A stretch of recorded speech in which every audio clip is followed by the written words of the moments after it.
NFL Combine is in full swing, and you keep it locked to the Locked On Browns podcast. We got you covered. Defensive tackles we'll cover in the first segment. We'll get to the edge rushers, and we will also do linebackers. If you want to update on who the Browns could be looking at in the NFL draft, if you're a big ugly, you're a linebacker, we're talking all defense all the time right here on the Locked On Browns podcast. You are Locked On Browns, your daily Cleveland Browns podcast. Part of the Locked On Podcast Network. Your team every day.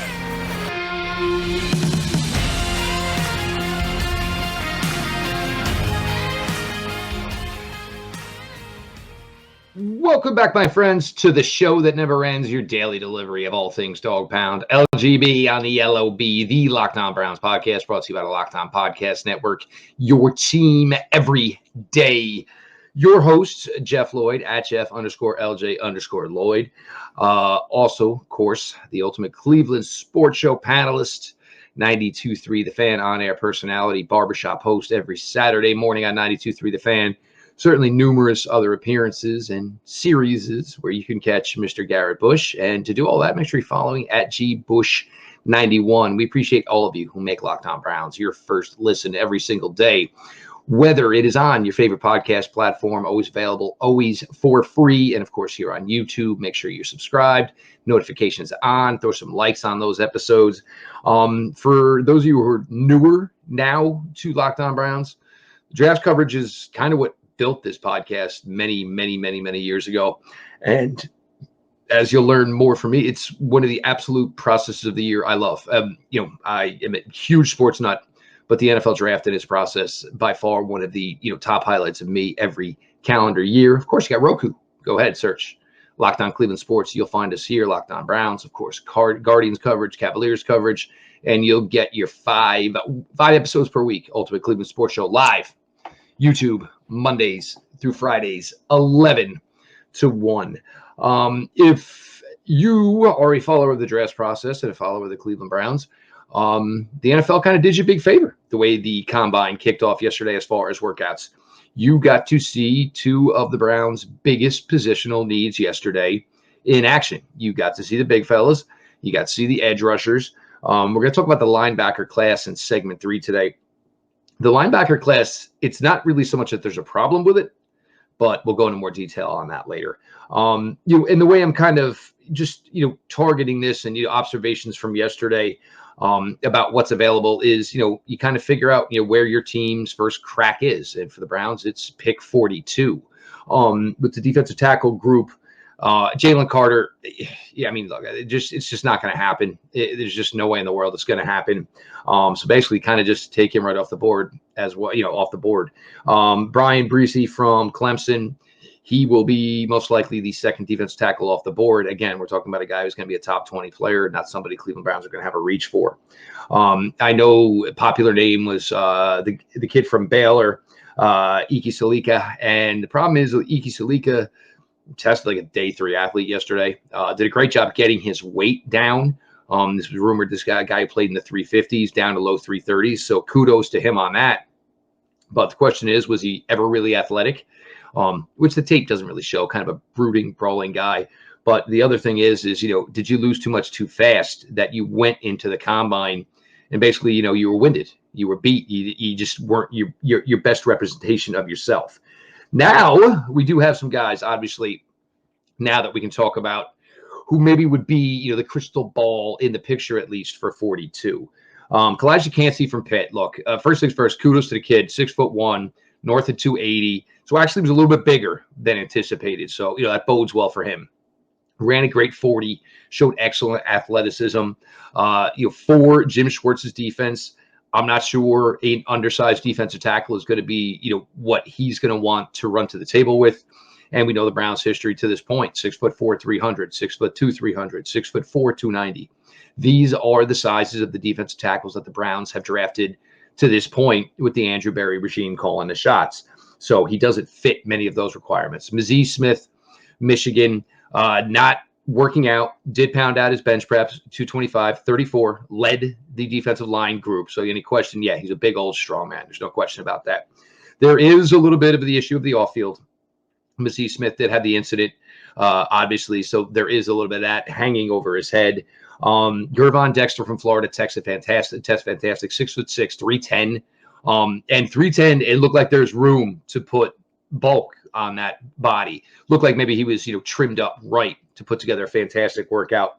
And then finally, for me, the top guy here, for me, I think in play at 42, Keanu Burton, defensive tackle, Wisconsin. Obviously, Wisconsin has been good to the Cleveland Browns in the past.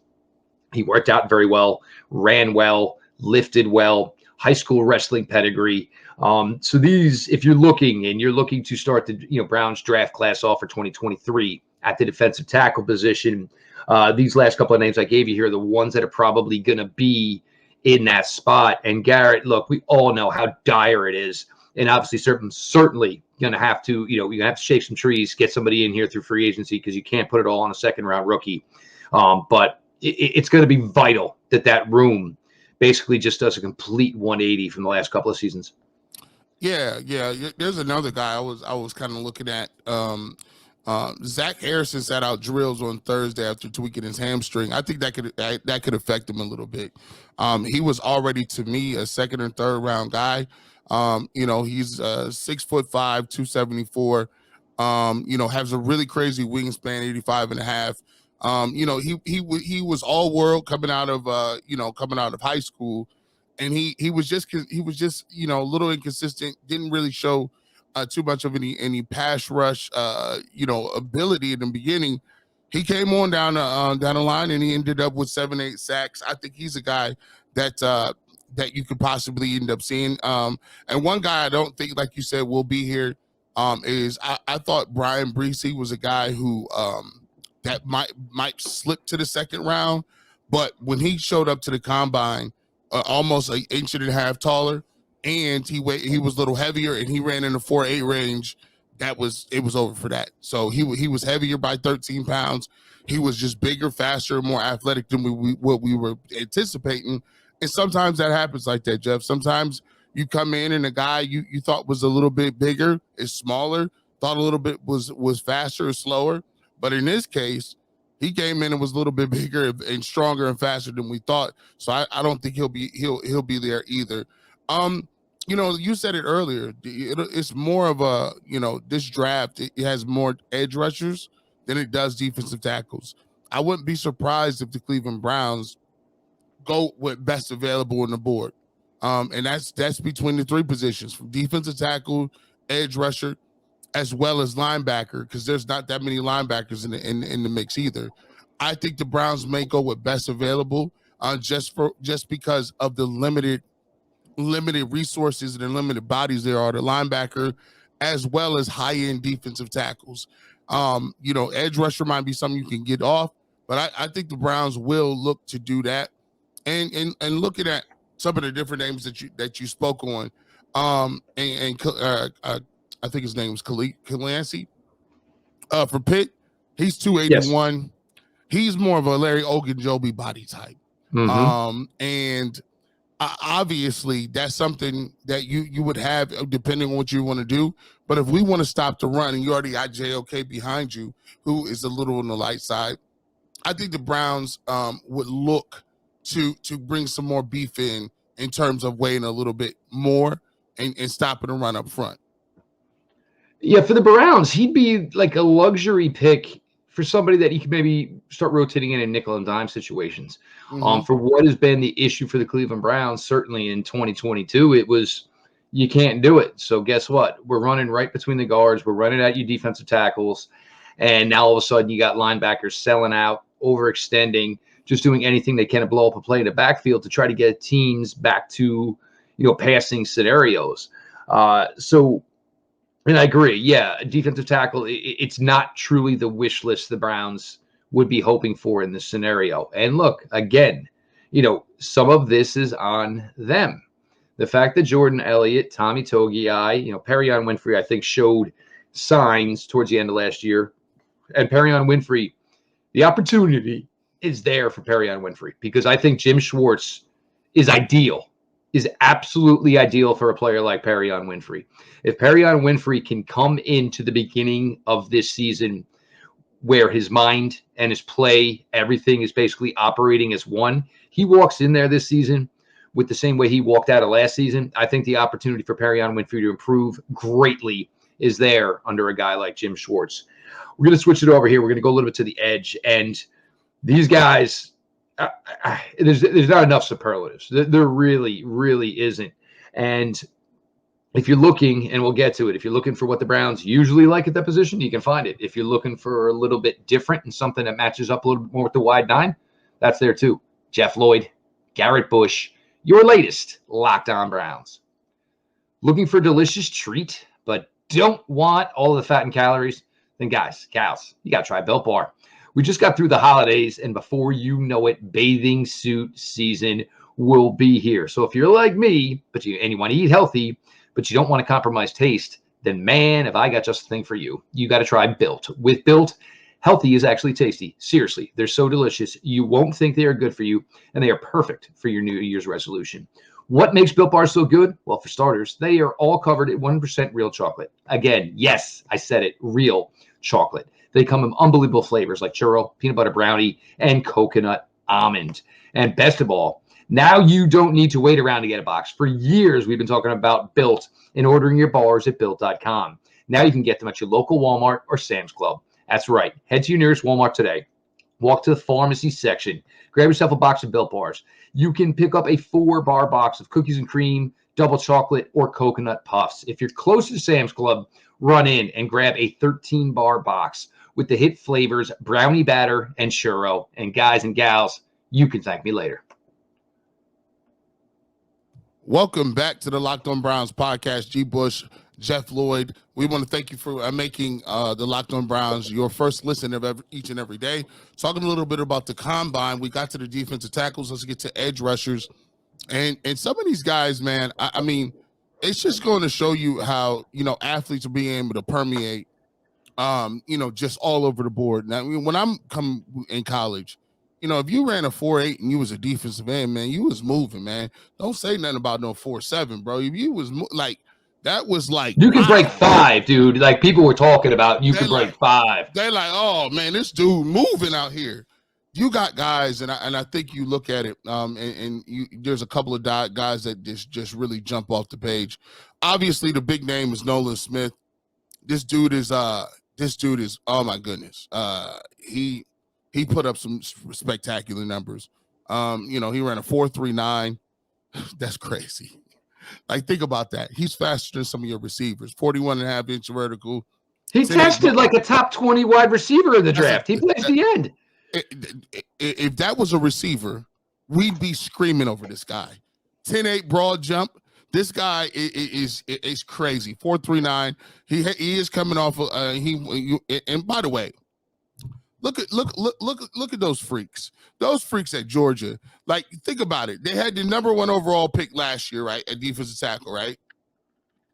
They went to the Jaguars. They had Nolan Smith, right? He ran as a 4.3 something. But then they had the big boy in the middle. Not Jalen Carter. He's going to be number 1 this year. But the other, how was they losing? Well, technically, they just won back-to-back national titles. Yeah, you're right. I guess they weren't doing much of losing. Yeah, they didn't lose none. So Nolan Smith, he is coming off a torn pec. I mean, he's going to be intriguing to some teams. With these picks, though, Jeff, as far as the edge rushers, when you get to these guys, I think this has a lot to do with what scheme you put them in and what ways you're going to move guys around. He's 239 pounds. He's not going to – you can't put him on the end and tell him to go out here and handle the run game. You can't. He's not a 3-down guy now at this point in his career. So you're going to have to figure a way to get him some moves and get him some easy layups and do some different things. Byron Young is another guy from Tennessee. His measurables as far as his height, weight, aren't really there. However, he is one of those guys that really can get it done. He had a great year at Tennessee on the way back. And he's a 3-4 edge rusher. He might be a early 2 or late day 3 guy. You look at Yasir Abdullah, another guy that ran really super fast, 4.47 from the the linebacker from Louisville. He would end up playing as an edge rusher too. So it just goes to show you where the athletes are. The guy I really like most, I like this guy, Lucas Van Ness. I watched a lot of tape on him, 4.58 in the 40, 272 traditional size. He's a guy that can just move and get it done.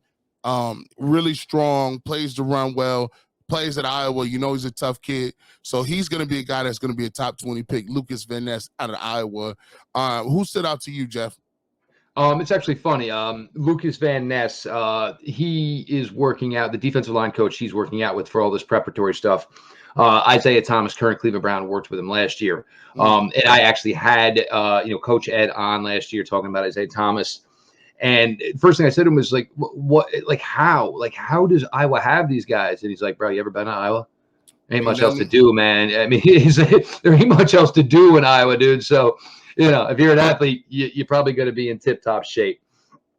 Look, we can do the same thing kind of here. Look, Will Anderson Jr., Alabama, not a shot in the dark, kids. Top 5 player all day long.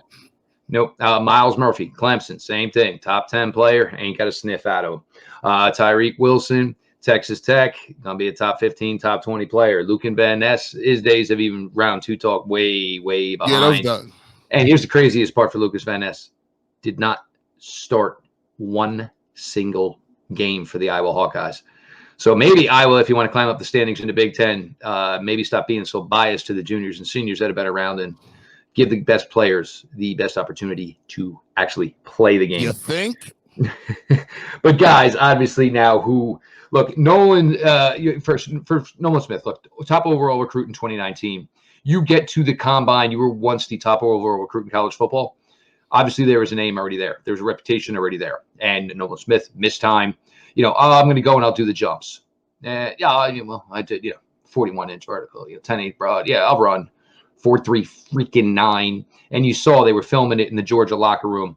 And by the way, that piece we talked about yesterday, look at the Georgia locker room and look at what some of these guys are saying about NFL locker rooms. But the thing is, everybody was geeked up. They weren't just geeked up because Nolan Smith ran a 4.39. This is the type of guy that inspires a locker room full of 100 guys. So the type of personality you have. If you're looking for a little bit of a smaller guy, a guy that can excel in a wide 9, as Garrett said, and I totally agree with, he ain't ready for 1st and 10. He ain't ready for Najee Harris coming across the edge in a Pittsburgh Steelers Monday night AFC North game. And that's fine. I've got a guy in Alex Wright I think can do that. I've got a guy in Isaiah Thomas I think can do this. But I don't have a guy that I can match up athletically with Myles Garrett, let alone a guy that's more athletic than Myles Garrett. So that is where this becomes interesting because the Browns have always tried to put somebody with Myles Garrett who's a technical player, a functional player, a guy who did his assignment. But there's the opportunity here now. And you saw what the appeal was with Jadeveon Clowney. But keep in mind with Jadeveon, he's not nearly the athlete now he was when he entered the league. So, yes, at one point, these guys were kind of considered similar, but there was a lot of wear and tear on Jadeveon, over the years. So when he got here, he was not this elite specimen that he was.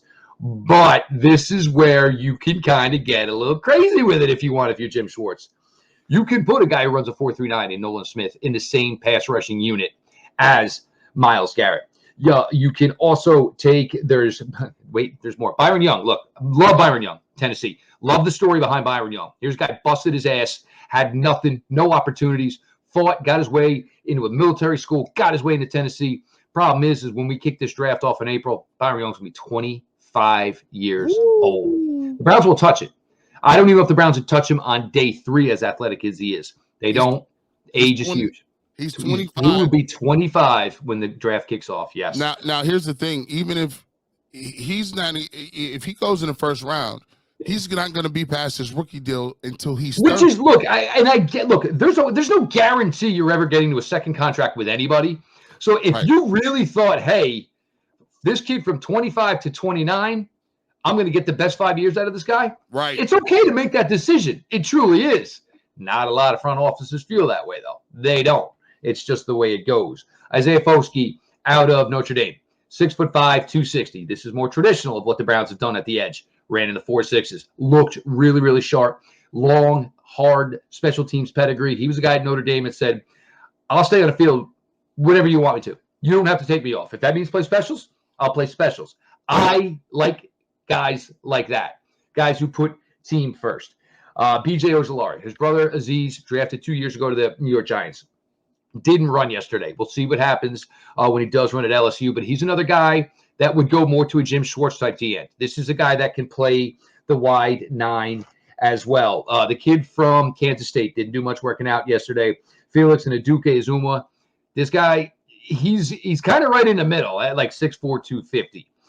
Don't know testing numbers yet, but this would be a guy more athletically similar to Myles Garrett. And this one, the last one I'll give you, and I don't know if it's the story. As I've talked many times on the show over the years, my youngest daughter was born 4 months premature. When your daughter when a child is born that young, your percentage, like they tell you, let's just get to tomorrow. Let's just get to tomorrow. Like your literal percentage of a child surviving being born that early is not good. It is not good at all. But that's where, and now, I mean, this will be a name that number one, I will root for his entire career. If we get the chance to cover him full time, even better.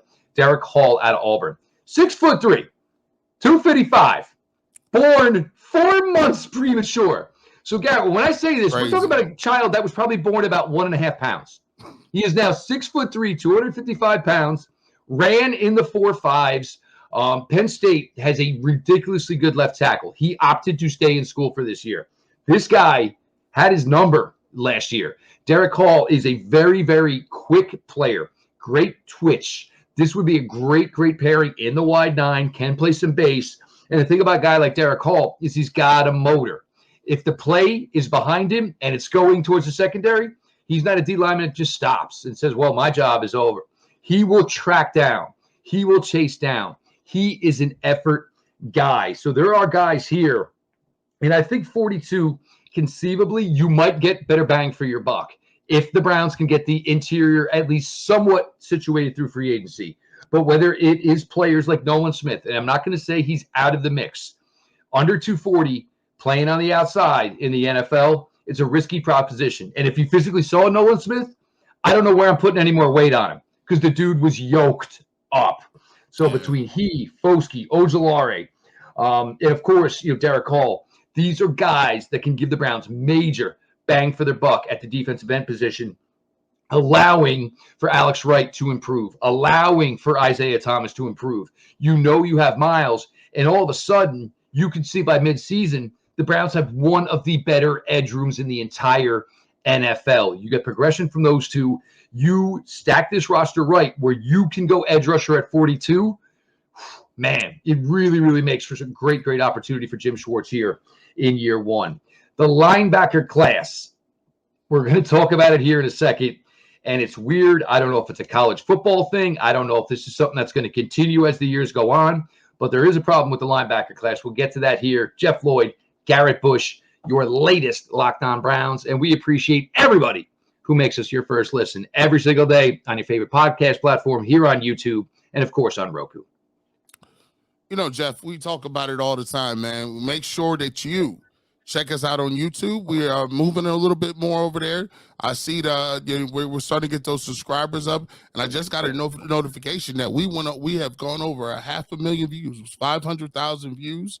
Very nice. All time. That's nice. Make sure you continue to support us and make sure you hit the notification bell so you know when we get all our videos and drop them. And make sure you follow us as well on Locked On Browns, at Locked On Browns on Twitter as well.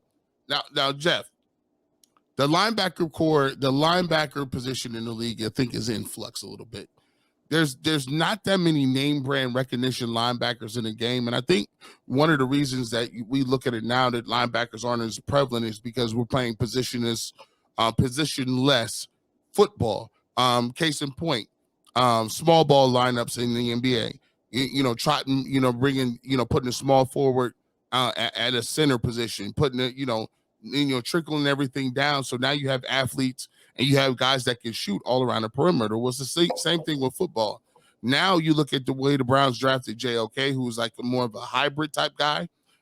Everyone's a hybrid, guys that are running extremely fast, guys that are, in the 4.4 range and smaller type body frames. However, when you look at the Cleveland Browns last year, they needed a big body. How many times could you count in a game where a running back makes contact with one of our defenders, and instead of going backwards, he's going forward, or instead of stopping him for no gain, he's getting 2 yards, or God forbid you tackle him in the hole, you think you got him tackled, and all of a sudden, because you don't gang tackle, he breaks the tackle and keeps going.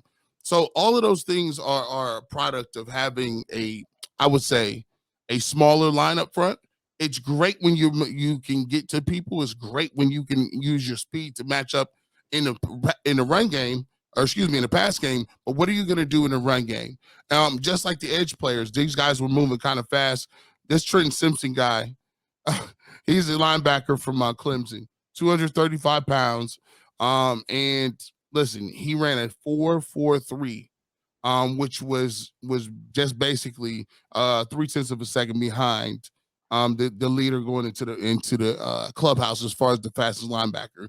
But Trent Simpson is one of those Clemson guys who is going to be a tweener. He's going to be a guy that's going to play a safety / linebacker, but he's going to be all over the field. Owen Popway is, I think, he is from Auburn. Now this is ridiculous. This dude ran a 4.39. This is crazy. He plays 5th in the vertical jump, broad jump testing. And he's an excellent athlete. How you have linebackers 4.39? Dorian Williams out of Tulane ran a 4.49, right? And it's second longest arms of any ball linebacker at the combine. There's a lot of different guys. Jack Campbell, I like him as well. Jack Campbell looked like a damn tight end out there. 6'4", like 255. He literally looked like Travis Kelce running out there yesterday. He looked like he looked like a lean athlete. 6'5", 249. That's so funny you mentioned it. He does remind you of a little bit of a tight end. But as you go down these lists of names, Jeff, do you think the Browns would consider investing draft picks in a linebacker early on? I'm going to get to that, but just some things just starting today in Indy. Okay. So you're starting with corners, right? And so some working out numbers from your corners. Yeah. So Deonte Banks, University of Maryland, 42-inch vertical jump. Julius Brents, I talked about him from the Senior Bowl, 41.5-inch vertical. Christian Gonzalez, widely regarded as a top 20 selection at cornerback, 41.5-inch vertical. Oh yeah, Julius Brents. What did he do after the 41.5-inch vertical? He did an 11.6 broad. Deonte Banks, what did he do after the 42-inch vert in the broad? 11.4.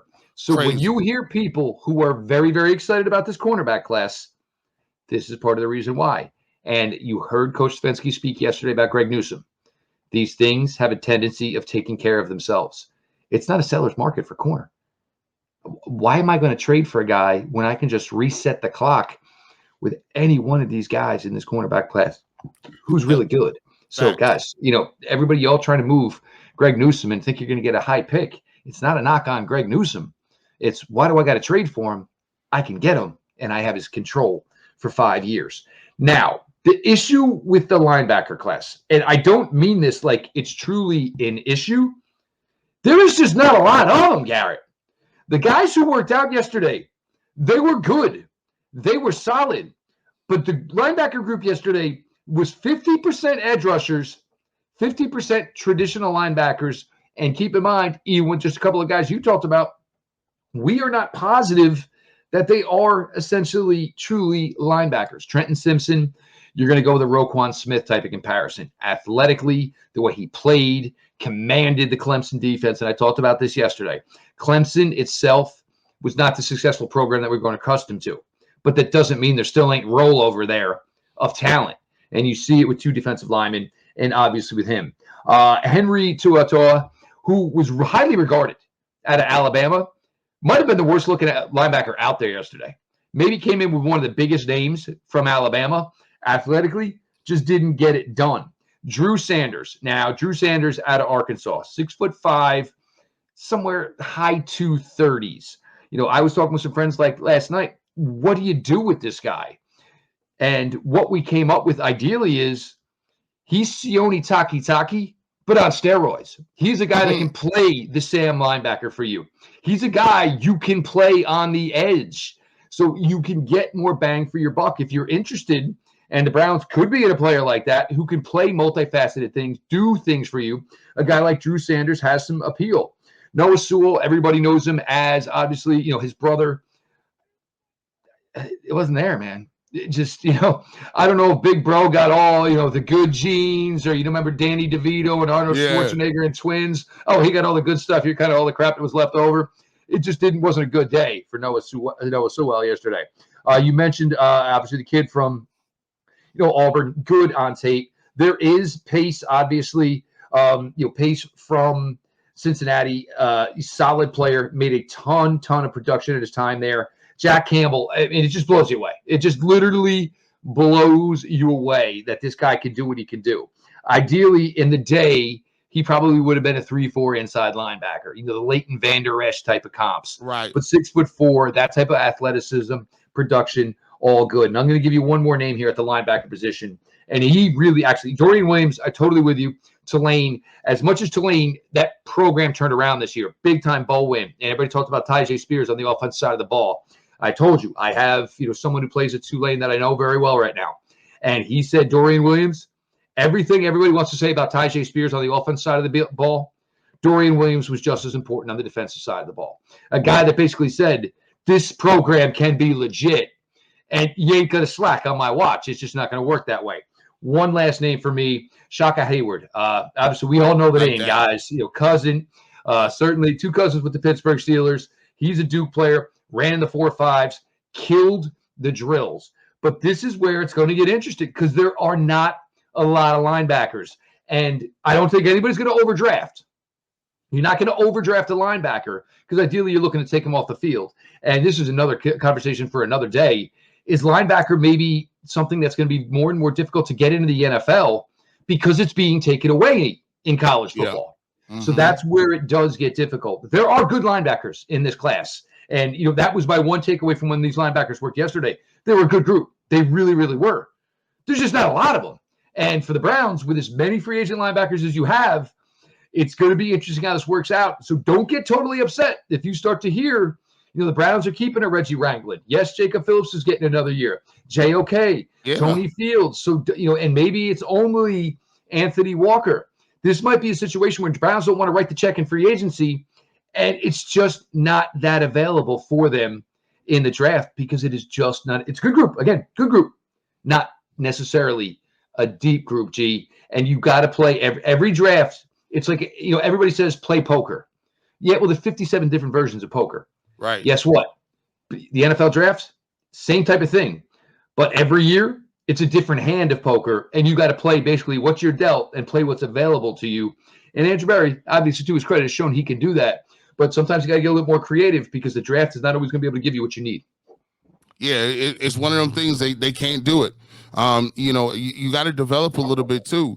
You can't look, and that's what's so fascinating about this right now is because the Browns are going to have an opportunity to kind of, build their team in the three facets, which is, free agency, the draft, what we're talking about heavy today. But we've also talked about, we get to really kind of talk about this, the trade market. So there's going to be, areas where the Browns need to improve on all of their stuff. And I think that the combine, to me, gives me the best, I would say, information. It gives me the best process to get an edge rusher, because I think that's where the best edge rushers are, where you can upgrade your position and do it cheap and find somebody with elite athleticism to kind of augment and spot weld your defensive line. And look, these are now obviously names to look at. These are names, obviously, there are more names that can be available on day 3. But this is what worked out yesterday. We know the importance of these positions right now, currently with the Cleveland Browns. Look, we could have these conversations in 3 weeks, and maybe there's a big balance there. There's a big shift of balance there. And the need isn't as great. But like I told you when we kicked this off here, for the Cleveland Browns, and right now what their biggest needs are in this offseason positional-wise, it kicked off yesterday with the defensive tackle group and the defensive end group, and a lot of names to be had. You can certainly fit for the Browns. Garrett Bush, Ultimate Cleveland Sports Show, Monday through Friday, 11 to 1. Garrett and the crew over there, they do fantastic work, fantastic guests. If you hadn't checked it out yet, I'm sure you have, and you just lied about it otherwise. But 11 to 1, Monday through Friday, the crew over there at UCSS, fantastic job. 92.3 The Fan, Barbershop, every Saturday morning. Catch G. Bush over there. Many opportunities and obviously appearances from Garrett, and to be kept up to speed on all of that, make sure you're following at G. Bush 91. Myself, Jeff Lloyd, at Jeff_LJ_Lloyd. The show at Locked On Browns, follow back account. We appreciate everybody who makes us your first listen every day, whether it's on your favorite podcast app, always available, always free. Here on YouTube, make sure you subscribe, notifications on. Throw some likes on the episodes. Just help get that word out there about Locked On Browns and all the great coverage we continue to give you guys. And if you got Roku, search Locked On Cleveland Sports. You will find us, the Cavaliers Pod, the Guards Pod, and of course, Ultimate Cleveland Sports Show. This has been your daily delivery of all things Dog Pound, LGB on the LOB. Let's go Browns.